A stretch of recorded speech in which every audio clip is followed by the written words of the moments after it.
नाम रूपा शेख है, मैं राजस्थान से हूँ। और राकेश लाल जी मिनिस्ट्री से मैंने ये बुक मंगवाई है, मन फिर आपकी किताब है ये। जी, प्रेज गॉड। तो ये बुक आपके घर तक आई, आपने अपना एड्रेस दिया और ये हाँ बुक आपके घर तक आ हाँ, गई। मैंने पास्टर जी को एड्रेस भेजी थी और उसी एड्रेस पे बराबर मुझे मेरे पास पहुंच गया ये किताब। ओके, प्रेज गॉड, बहुत ही सुंदर बात है। अब मैं ये जानना चाहूंगी, सिंस आपने बताया हमें कि आपने ये पुस्तक पूरी पढ़ ली है ना? जी तो मैं हाँ। आपसे एक ही सवाल करूंगी कि इस पुस्तक को पढ़ने के बाद आप मसीही लोगों को, सबको जो प्रभु की संतानें हैं, उनको आप क्या बताना चाहती हैं अपनी तरफ से? इस पुस्तक को पढ़ने के बाद एक छोटी सी गवाही आप हमें दें। जी, तो पिछले 4 सालों से मैं पास्टर जी से जुड़ी हूँ। और पास्टर जी की शिक्षा तो शुरू से ही अनमोल रहा है।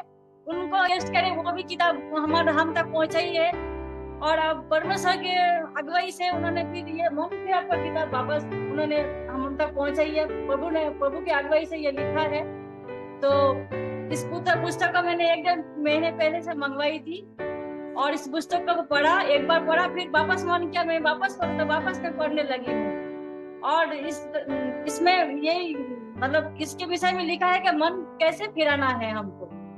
तो इस बाइबल में भी हम कई बार पढ़े हैं, सुना है, कई पास्टर जी से सुना है कि हम मन फिराना है।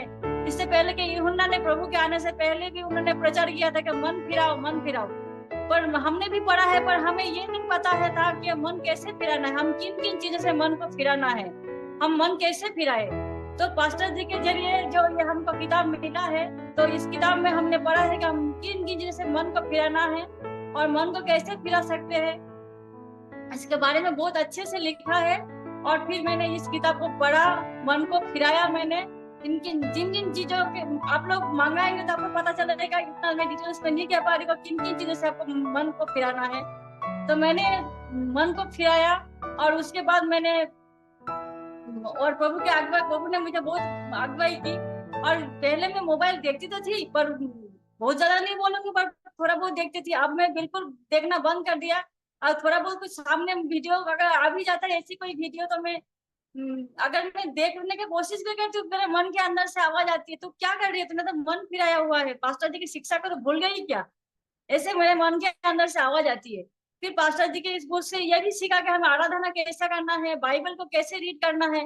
पहले मैं जब बाइबल को रीड करती थी, बोल बोल के नहीं करती थी, मैं मन ही मन में रीड करती थी, तो मुझे ऐसा लगता था मन में बहुत सारे विचार आने लगते, मन कहीं भटक जाते, कुछ पता नहीं चलता मैं क्या पढ़ रही हूँ, पर पढ़ तो रही हूँ पर पता नहीं चलता क्या पढ़ रही हूँ। तो पास्टर जी से इन किताब से मुझे ये सीखने को मिला है कि हमको कैसे बाइबल को रीड करना है, बोल बोल के रीड करना है, ताकि मन में कोई विचार ना आए। उसके बाद मैं वही करती हूँ, मैं बोल बोल के रीड करती हूँ, तो मन में कोई विचार नहीं आता है और प्रभु हमसे बात करते हैं।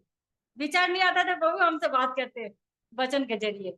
और फिर आराधना कैसे करना है, पिछले मैंने 3 4 सालों से तो मैं जुड़ी हूँ इस मिनिस्ट्री से, पर मैं काफी मतलब प्रभु का संग बहुत गा चुकी हूँ। तो मुझे पहले ऐसा महसूस कभी नहीं हुआ कि आत्मा में होकर कैसे गाना है। तो इस किताब को पढ़ने के बाद जैसे पास्टर जी ने इस किताब में सिखाया कि प्रभु के आत्मा में और सच्चाई से आराधना करना है प्रभु का लोगों को, तो मैंने वही किया। और उसकी इस किताब को पढ़ने के बाद मुझे लगा कि मुझे नाइट प्रेयर में जाना चाहिए। मैं पहले कभी नाइट प्रेयर में नहीं गई, मैं दिन में प्रार्थना करती थी। और मैं रात को प्रार्थना करती हूँ, जब प्रभु मुझसे बात करता है, प्रभु मुझे छूता है और प्रभु की उपस्थिति इतना ज्यादा महसूस होता है मेरे घर में, मैं क्या बताऊं।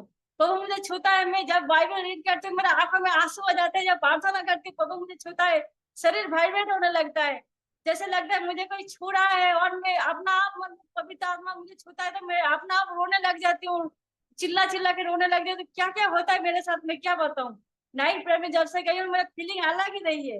पिछले 3 4 सालों से ऐसा कभी महसूस नहीं हुआ जो नाइट प्रेयर में जाने के बाद महसूस हुआ।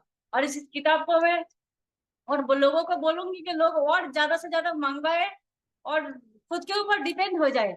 किताब में हम पीढ़ियों के श्राप से कैसे आजाद हो सकते हैं, श्रापों से बंधनों से कैसे आजाद हो सकते हैं, सब कुछ लिखा है इसमें। तो हम खुद कर सकते हैं ये काम, हमें किसी से प्रार्थना करने की कोई जरूरत नहीं है।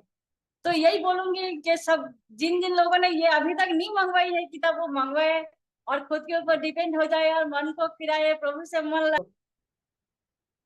जय मसीह की। बहुत ही सुंदर गवाही दी आपने सिस्टर।